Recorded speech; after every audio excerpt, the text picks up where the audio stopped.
Torbağa her daşını vətən edib, onun ruhunda canından keçər.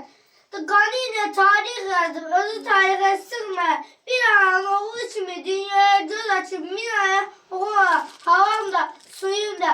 Şəhadət yolun vətəndir deyən, bizə qanlı döyüş. Qələbə qurudunu yaşarıq, üstünkli bayrağımız uğrasın deyən. Uzansın deyən, özünə bayrağı puçulub döyən. Şəhidlərimizin ruhuna and içirir, sizi unutmarıq, unutturmarıq. Xatirəniz əbədi, adınız ölməzdir. Ağlamaqla dərdə çarə tapılmaz. Torpaq basılanda gözləmək olmaz. Qiyamətə şəhid qisası tapmaz. Çətin günlər gəldiyi keçər ötəndir. Murovun o üzü bizim vətəndir.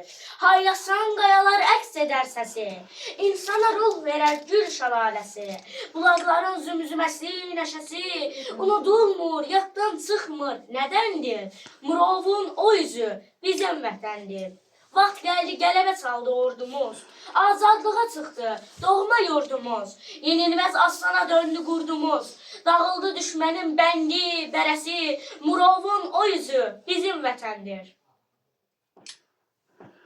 Dik saxla başını, şəhid bacısı.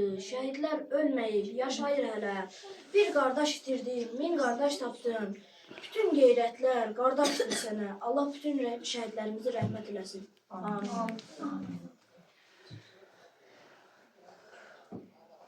Sağ olun uşaqlar. Sağ olun.